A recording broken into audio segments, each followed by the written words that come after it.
L'accessibilité, l'inclusion et l'égalité sont des droits fondamentaux, des droits de l'homme. Ces cartes faciliteront l'inclusion et la qualité de vie. Le droit de circuler et de résider librement dans l'UE est l'un des fondements de la citoyenneté européenne. Mais pour de nombreuses personnes handicapées, la réalité est très différente.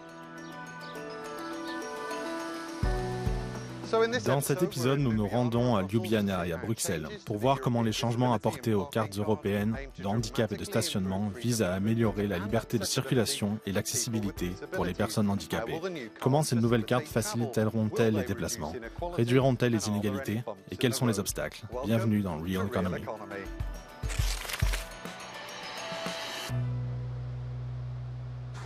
Reconnaître le handicap dans toute l'Union européenne. C'est l'objectif des deux nouveaux badges qui attestent du handicap d'un citoyen partout dans l'Union. Les cartes européennes de handicap et de stationnement accordent aux touristes handicapés les mêmes droits que les résidents d'un autre État membre. Primož a perdu l'usage de ses jambes à la suite d'un accident de ski à l'âge de 24 ans. Aujourd'hui, l'ancien paralympien utilise les deux cartes grâce à un projet pilote mené en Slovénie.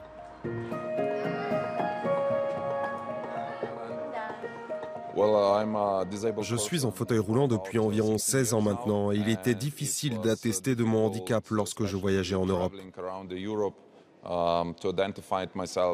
Maintenant que je suis titulaire de la carte européenne du handicap, je peux être facilement reconnu en tant que personne handicapée.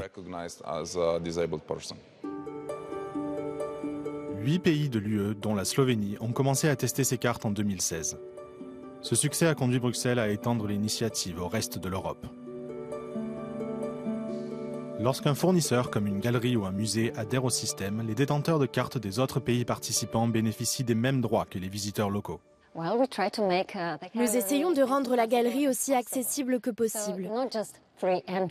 Non seulement l'entrée est gratuite pour les personnes handicapées, mais nous leur proposons aussi des visites guidées personnalisées et des ateliers créatifs gratuits. Outre l'entrée gratuite ou à prix réduit dans les lieux culturels et sportifs, les détenteurs de la carte européenne du handicap peuvent accéder plus facilement aux services de transport. Pour éviter les confusions et les fraudes, l'Union européenne s'efforce également de standardiser la carte européenne de stationnement pour personnes handicapées, en uniformisant le design de la carte dans tous les États membres. L'ONG représentant les groupes de personnes handicapées en Slovénie souhaite faire étendre l'initiative et fait pression pour que les deux cartes deviennent une seule et même carte. Nous voulons informer les personnes handicapées et nous voulons attirer plus de prestataires vers la carte. Enfin, nous espérons qu'un jour la carte européenne et la carte de stationnement seront combinées en une seule.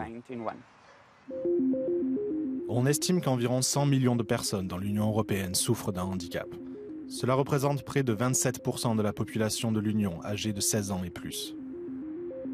À Bruxelles, on espère que la normalisation facilitera les déplacements et la mobilité. Un responsable de la société civile estime que les cartes vont dans le bon sens, mais insiste sur le fait qu'elles ne répondent pas aux problèmes rencontrés par les personnes handicapées lorsqu'elles se rendent dans un autre pays de l'UE pour plus de 3 mois. Les cartes sont un premier pas.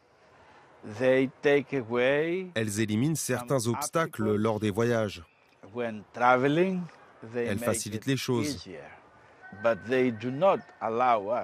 Mais elles ne nous permettent pas de jouir pleinement du droit de nous déplacer, d'étudier, de travailler. Le handicap doit être réévalué. Notre handicap ne voyage pas avec nous.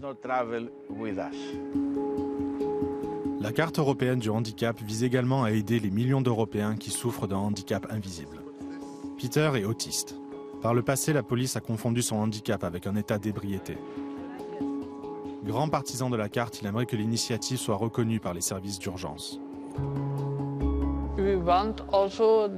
Nous voulons que cette carte soit reconnue par les services d'urgence. En cas de panique ou de situation stressante, vous devriez pouvoir présenter cette carte à la police, aux ambulanciers ou à l'hôpital. Cela vous permettrait de prouver votre handicap aux médecins et aux infirmières.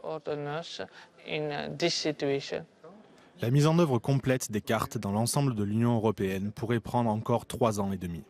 Pour en savoir plus, j'ai rencontré la commissaire européenne à l'égalité, Helena Dalli. Madame la commissaire, je vous remercie d'avoir accepté de parler à Euronews. Pourriez-vous nous expliquer comment ces cartes vont améliorer la vie des personnes handicapées dans l'UE? C'est l'essence même de la politique, améliorer la vie des gens. Et nous avons encore beaucoup à faire pour les personnes handicapées parce que l'exclusion existe toujours. Nous parlons d'une centaine de millions de personnes dans l'Union européenne qui souffrent d'une forme ou d'une autre de handicap. Cette carte sera donc un pas de plus vers l'intégration des personnes handicapées dans notre société. Ces cartes visent à améliorer l'accessibilité, mais acceptez-vous qu'il y ait des limites? Oui,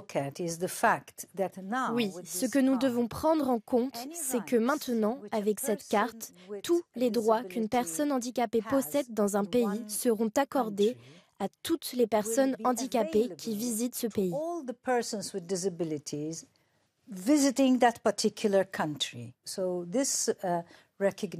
Bien sûr, nous devons respecter les traités et nous ne pouvons pas aller plus loin, car cela relèverait alors de la compétence des États membres. Mais c'est sans aucun doute une amélioration par rapport à la situation actuelle. Il a fallu longtemps pour en arriver là, longtemps pour la mise en œuvre. Pourquoi est-ce si long? En réalité, cette directive, je suis heureuse de le dire, a été l'une des plus rapides. Je veux dire que je n'ai jamais adopté une législation qui soit passée aussi rapidement. Cela montre que les États membres sont très attachés à cette carte, qui est si importante et qui va grandement améliorer la vie des personnes handicapées. Qu'en est-il des personnes qui utilisent déjà les cartes? Les considèrent-elles comme une amélioration? Au début, je dois dire que j'avais peur de montrer ma carte d'invalidité. Mais j'ai été vraiment surpris de constater qu'elle est reconnue dans toute l'Europe. Je voyage beaucoup et j'ai utilisé cette carte en Belgique, en Italie, en Autriche, en Croatie et en Allemagne, partout en Europe. Des progrès vers une Europe plus inclusive donc, même s'il faudra encore du temps pour accorder une véritable liberté de circulation aux personnes handicapées.